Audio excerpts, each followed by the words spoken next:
Yo, what's up guys? Good morning. Mulot TV nga pala, Buhay Kalsada. So, good morning, good morning.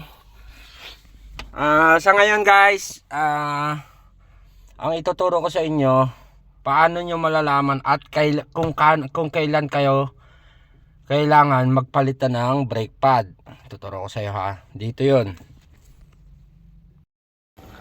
Okay guys, dito nyo malalaman kung kailangan nyo nang magpalit ng brake pad kahit hindi nyo nasilipin. Itong brake fluid. Okay? Pag yung brake fluid nyo is mababa na, usually wala na, wag kayong magdadagdag. Okay? Ibig sabihin yan, wala na kayong brake pad. Ubus na. So, umpisa na natin ngayon yung pagpalit. Yun ang gagawin nyo. Wag kayong magdadagdag ng brake fluid kasi kusang aapaw yan. Kusang babalik yan.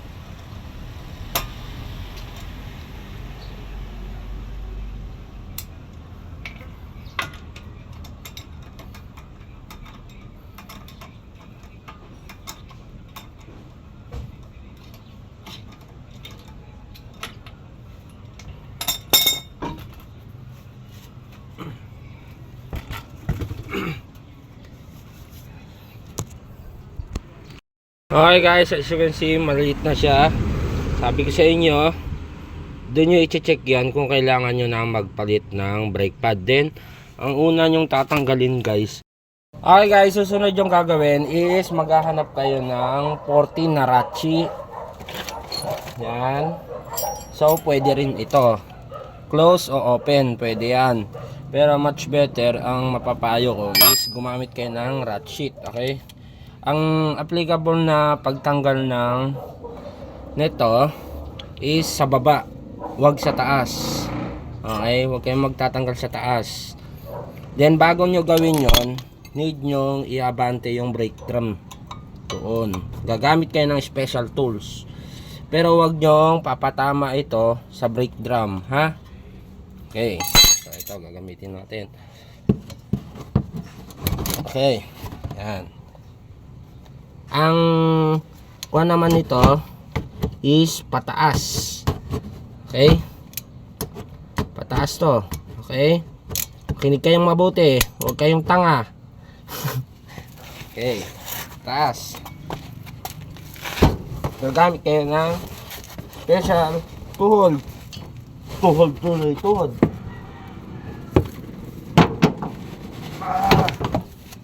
Okay. Ayan, diba? Ayan ka.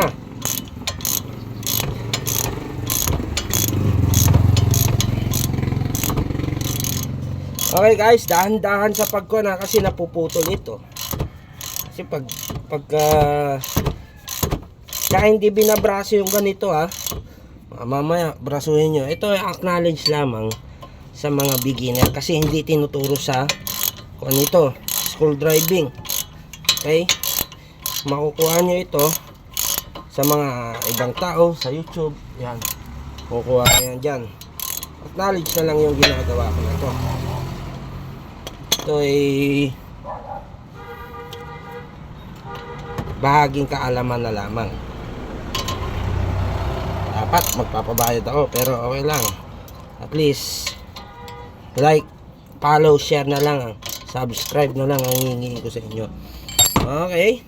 So natanggal na natin. Then lalagyan natin ito ng grasa. Yan. Then papatong muna natin dito. Yan. Saka bakit ito sa baba? Yung sinasabi ko para maiangat niyo siya. Yan. Okay, nalaglag na. 'Di ba? Oh, ayan siya. Wala na. Oh. Tapos dito, ang kuan mo naman dyan guys, pag nagpalit kayo nito, make sure na magpapa-replace kayo ng brake drum. Okay? Kung wala pa naman kayong budget pang pa-replace, di wag na muna, syempre. Sa budget ka na muna magkuhan. Hindi yung basta-basta palit. Hindi basta-basta replace, okay? Syempre, check mo kung kaya na ba ng budget mo na magpa-replace. Gawin mo yun. Pero kung wala ka pa ng budget,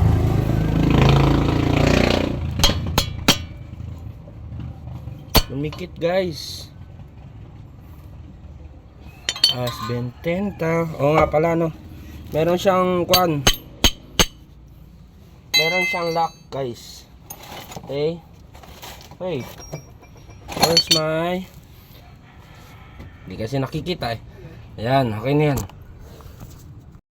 Okay guys, ito ang maisasuggest ko. Hindi tayo sponsored nyan guys, pero isasuggest natin yan. So ito siya, Novo Pro. Guys, malambot ito. Malambot itong kuan na to, brake pad na to, kaya goods lang. So ang pagkabit nyan, pag ganito guys ha, pag ganito.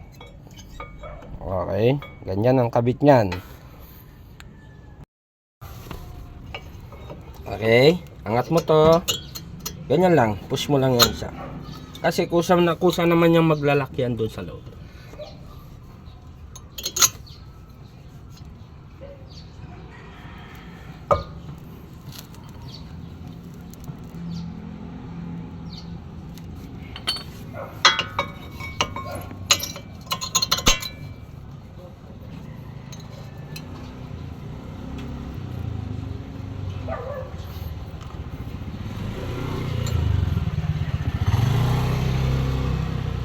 Yan. Then yung kabila naman guys, dito yan. So kailangan nyo yun ito, ha? Huwag kayong basta-basta kabit ng kabit. Siyempre, kung paano nyo binaklas, make sure na maibabalik nyo yun, okay? Yan. Then dito naman yan siya sa kabila. Ayan ang sinabi ko, kung paano nyo binaklas, ganun nyo siya dapat ibalik. Okay? Okay. Yan. So, ibabalik nyo na ngayon yan. Up. Diba? Ganun lang kadali. Then, kunin nyo ngayon yung grinasahan nyo na takip. Make sure, alam ko maraming magko-comment yan dyan. Na, keso ganto. Mali yung tinuturo mo. Hindi ko naman sinasabi na tama yung tinuturo ko, okay? Ito kuan lamang, acknowledge lamang. Sa mga gustong matuto ng pagpalit ng brake pad na siyempre, kaysa magbayad ka nga naman ng malaking halaga, pagpalit lang ng brake pad, kukulit-kulikutin lang naman nila yan. Mas maganda ng pag-aralan mo na, di ba? Okay? Yan ang gagawin mo niyan.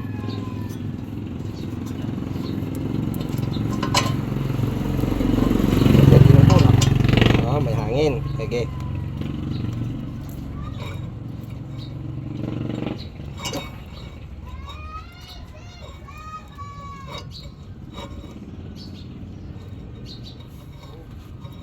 Huwag kayong mag-alala, kay maingay talaga yun pag ganun.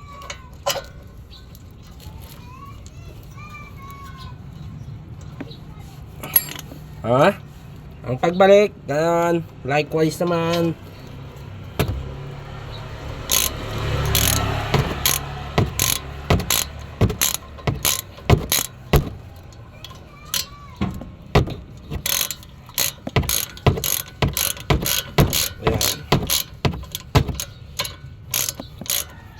Kung paano ang kanyo guys, pag tanggal nyo, dapat ganun kayo magbalik ha. Huwag yung basta-basta tanggal, huwag yung basta-basta balik. Okay.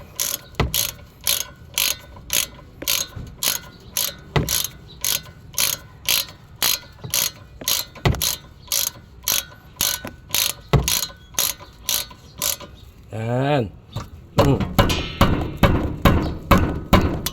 Okay. Goods na ang ating preno number 1. Okay? Doon naman tayo sa kabila. Balik natin ang gulong. Ayan.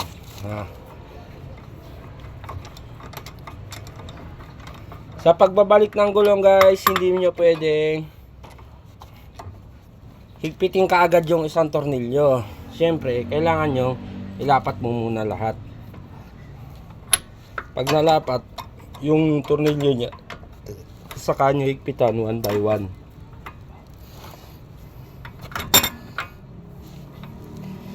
Wala kasi tayong matinong tools.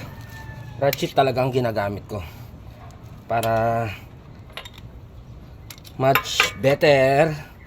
Okay, pangkalahatan na yon. Medyo basag na rin yung kon natin sa shock. So, susunod natin gagawin yon. Tutorial tayo ng pagpapalit ng shock. Okay.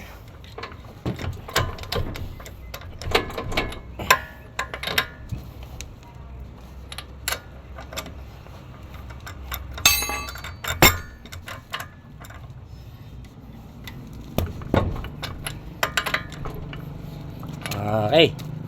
Dito ka muna.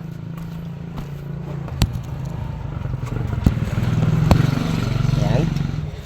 Ayan, ibababa natin to.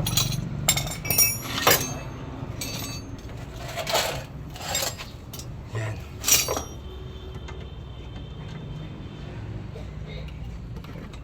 Ayan. Then, higpitan nyo yung inyong gulong.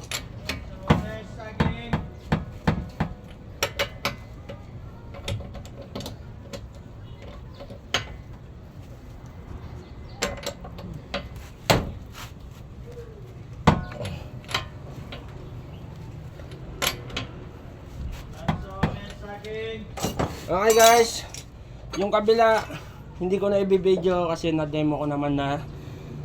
So, papakita ko na lang sa inyo kabuuan ng mangyayari.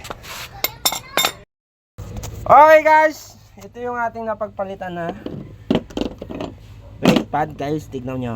Manipis na siya. So yung sinabi ko kaganina na pag nag-check kayo ng brake fluid, huwag kayong magdadagdag. Ito na ang resulta nyan.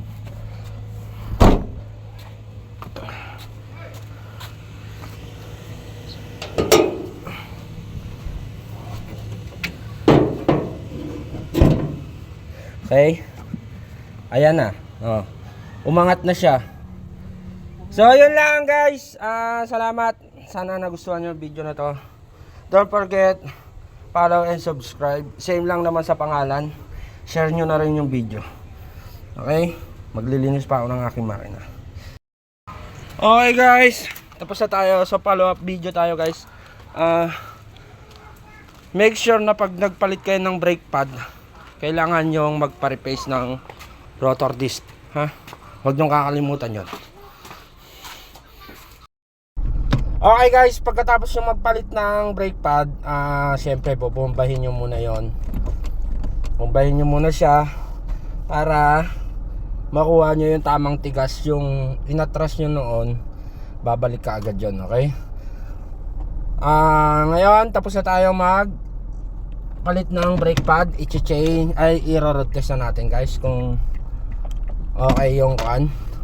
Pagkatapos nyo magpalit ng brake pad guys, make sure nyo na mahigpit yung inyong gulong, ha. Okay, goods. Parang may nakita akong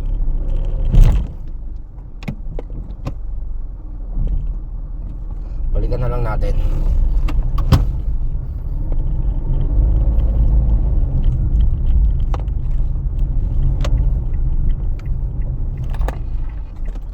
Okay. Goods.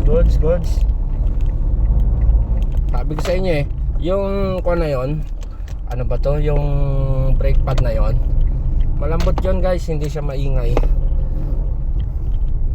hindi siya matigas. So yun yung maipapayo kung gamitin nyo, ha,